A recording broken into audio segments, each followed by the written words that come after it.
영화. 옛날에는 극장에서 히어로 영화 보는 걸 좋아했다.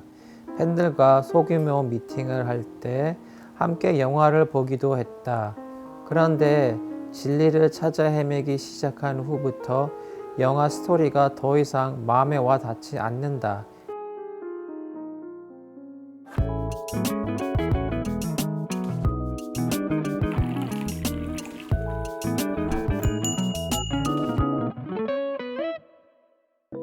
안녕하세요, 양준일입니다. 또 양준일의 티타임에 이렇게 참여해 주셔서 너무 감사합니다. 오늘의 키워드는 영화, 그리고 차는 청량차. 선생님 모시고 한번 청량차를 좀 더 깊이 알아가 볼까요? 안녕하세요, 선생님. 네, 안녕하세요.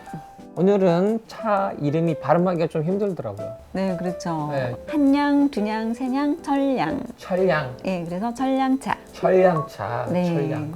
오늘의 청량차에 대해서 잠깐 소개해 주실 수 있나요? 네, 철량차는 6대 다류 중에 흑차에 속하는 차예요. 차는 6가지로 분류가 되거든요. 네네네. 그 중에 발효도가 가장 많이 되는 후까지 발효가 계속 진행되는 흑차예요. 적어도 10년 이상이 지나야 마실 수 있어요. 시간이 지날수록 그 맛과 향기가 더 좋아지는 차예요. 그러면 이거는 만들기가 준비가 되려면 오래 걸리는 차네요? 이 철량차를 만들기 위해서는 아주 건장한 그 남자, 건장한? 예, 한 6~8명이 필요해요. 오. 그걸 긴 압이라고 하거든요. 수증기를 쬐어서 여러 명의 장정들이 찻잎을 막 밟아요. 이런 통에 넣고. 네네. 이거를 압축시키는 거예요. 단단하게. 그리고 천량차의 무게가 36.5kg 정도 되거든요. 왜 그렇게 만들었냐면은 예전에 중국에 살고 있는 네. 그런 유목민들에 의해서 만들어진 차거든요. 네. 그래서 그 말을 타고 다닐 적에 양쪽 안장에다가 딱 걸어가지고 이 말이 버틸 수 있는 무게가 한 36.5, 왼쪽 오른쪽 36.5 정도 되거든요. 아, 그렇군요. 이게 어디에 좋죠? 천량차 같은 경우에는 소화를 굉장히 잘 될 수 있도록 도와주고 콜레스테롤을 낮추는 효과도 있어요. 그래서 고혈압이신 분들한테도 굉장히 효과적인 차예요. 네. 영화가 키워드인데 네. 철량차는 어떻게 영화하고 연결이 되죠? 네, 오늘 키워드가 영화여서 네. 제가 영화 속에 나오는 차 이야기를 좀 준비해봤거든요. 아, 네네. 삼국지에 나오는 적벽대전이라는 적벽대전. 대전. 네, 네. 적벽에서 일어나는 커다란 전쟁을 뜻하거든요. 그래서 거기에 나오는 조조, 조조. 네, 주인공이에요. 적벽대전에. 아. 그래서 조조와 그 소교라는 적장 주유의 아내, 아름다운 아내가 있거든요. 그런데 이 조조가 어릴 때부터 남의 아내를. 네, 사랑했어요. 연모했어요. 예전에는 불로 많이 싸웠잖아요. 불을 던졌을 때 이 바람의 방향에 따라서 전쟁의 승패가 결정이 되거든요. 그렇죠. 던졌는데 나한테 다시 돌아오면. 지는 거죠. 네, 네, 그래서 그 전쟁 중에 적장의 아내인 소교가 이런 찻자리를 들고 조조를 찾아가서 조조한테 차를 우려줘요. 네. 네, 우려주면서 그 시간을 점점 끌어서 바람의 방향을 바꿔요. 그래서 결국 차 한 잔으로 인해서 조조가 전쟁에서 패하는 그런 영화의 내용이 적벽대전입니다. 남의 부인이 적이네요, 그러니까. 네, 적이죠. 아. 네, 적군의 아내예요. 그래서 차는 단순한 음료가 아니라 이렇게 역사와 전통 그리고 문화가 함께 어우러져 있는 우리가 마시는 음료 중에 가장 우아한 마실거리라고 표현하고 싶어요. 네. 자, 흑차를 우릴 때 가장 중요한 건 세차예요. 세차? 네. 씻어내는 거? 네, 맞아요. 그래서 차도 한번 씻어주는 거예요. 자, 제가 딱딱하게 기납이 되어 있다고 그랬죠? 네. 다른 차하고는 그 모습이 틀리죠? 네, 굉장히 다른데요. 네, 그 덩어리를 잘라서 뜯어낸 거예요. 네. 굉장히 오래된 느낌이 나죠. 네. 이 차도 거의 15년에서 20년 정도 와. 세월을 간직한 냄새 차. 좀 맡아봐도 될까요? 네. 좀 나무 냄새가 좀 나는 것 같기도 하고. 그 귀파기는 왜 가져오신 거예요? 그냥 기파게. 이게 기파게처럼 보이세요? 네. 이걸 다 와라 그러거든요. 이 차를 이 다관에 집어넣을 때 이렇게 사용하는 거예요. 네. 천냥차를 올릴 적에 그 양을 적당량을 넣어주시면 돼요. 이 다간의 크기나 아니면 우리는 속도, 물의 양에 따라서 시간이나 이런 게 다 달라지거든요. 네. 그래서 특별한 법칙이 있다보다는 그날의 상황에 맞게 적당량 넣어주시면 됩니다.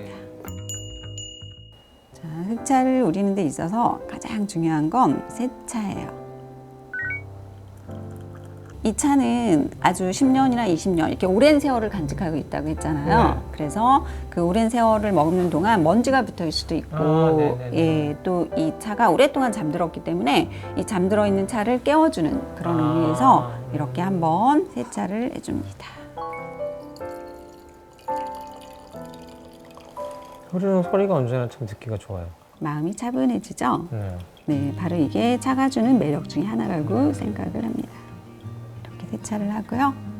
그리고 이걸로 찻잔도 한번 네. 데워줍니다. 네. 자, 그러면은 이제 본격적으로 차를 우려볼게요. 네, 아까는 세차를 했고 이번에는 우리가 마실 차를 네. 우려보도록 하겠습니다. 뚜껑을 닫아주고요. 아까 세차한 물은 버려줍니다.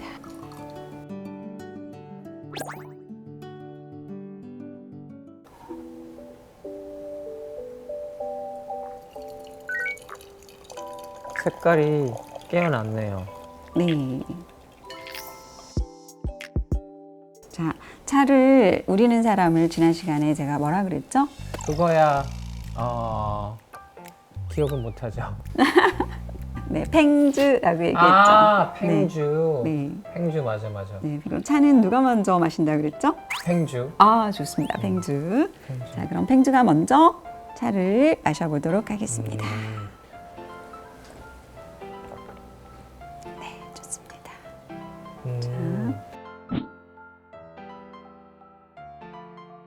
마셔보세요. 네. 네.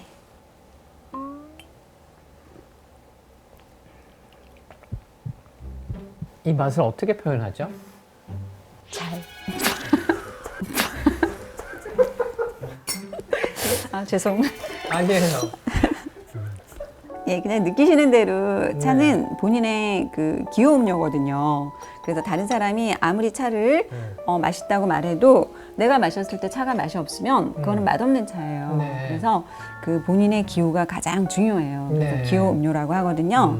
처음에 이 천냥차를 오늘 마신다고 생각했을 적에 어떤 맛이 날 거라고 생각하셨어요? 처음 마셔보는 거라서 기대감 없이 마시고 있거든요. 근데 네. 속을 이렇게 네. 편안하게 해주는 그런 게 있는 것 같아요. 그렇죠. 마음이 편안해지죠. 마음도. 네. 솔직히 어떤 특별히 맛이 있다거나 네. 어떤 자극적이거나 그러진 않죠. 네, 입을 위한 게 아니고 몸을 위한 차인 네. 것 같아요. 네, 맞아요. 흑차에 있는 성분 중에 갈산이라는 성분이 있거든요. 갈산. 네, 그 성분이 다이어트 효과가 있어요. 아, 한 잔 넣어주세요. 그럼. 네. 다이어트 안 하셔도 될 것 같은데요. 이 차는 비싼가요? 네, 가격이 좀 조금. 비싸죠. 네. 내가 입맛이 비싼가? 왜 이렇게 비싼 차가 좋지?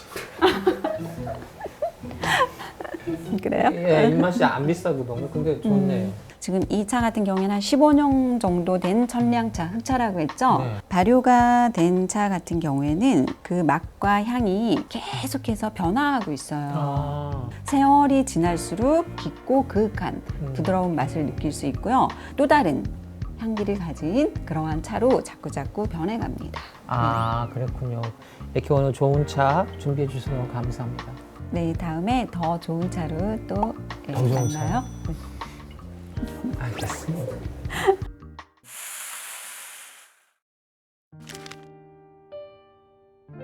내가 이 세상에서 존재하기가 너무 힘든 거예요. 내가 여기서 벗어나야 되는 그게 나한테는 꼭 필요했었어요. 영화를 제가 좋아했었던 것은 예를 들어 2시간 동안 그 영화를 보는 동안 다른 세상에 들어가서 거기에서 존재할 수 있다는 게 좋았었어요. 이 세상에 들어간 다음에 이게 영화처럼 거짓말일 수도 있다. 내가 미쳤을 수도 있겠지만 나한테는 false hope, 그러니까 가짜 희망이라도 내가 뭘 잡지 않은 이상 아무 희망이 없는 것보다는 가짜 희망이라도 잡아야 되는 그런 마음이었었거든요.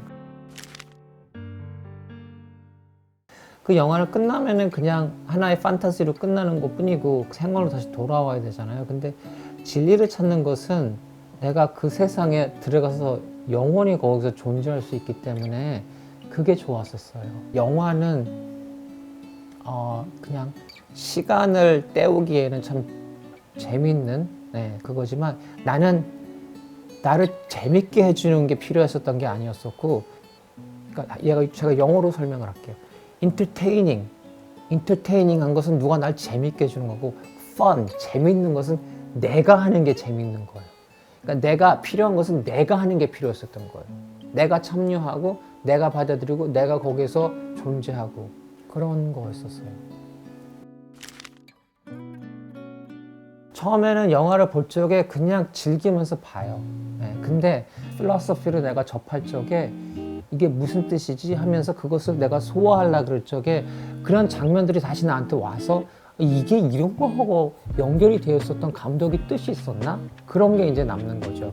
보통 저는 한 장면 같은 것을 기억을 해요. 캐리비안 해적. 거기 조니 뎁이 나오잖아요. 조니 뎁이 나오는데 컴퍼스를 가지고 다녀요. 캡틴 잭 스페로가. 근데 그 컴퍼스를 열면 그 컴퍼스가 북을 향해서 가리키지 않고 얘가 원하는 곳을 가리켜요. 그래서 내가 원하는 데가 어디로 가야 되지? 그러면 절로 오케이 그럼 가는 거예요. 근데 하루는 그걸 딱 열었는데 이게 뺑글뺑글 도는 거예요. 그래가지고 옆에 있는 사람이 고장났어 왜 이러니까 아니 그게 아니고 내 마음이 헷갈려서 그래. 우리도 다 마음속에 그 컴퍼스가 있는 것 같아요. 근데 이게 뺑글뺑글 돌기 시작하면 아무리 빠른 차를 타고 가도 뺑글뺑글 돌면 그 자리예요.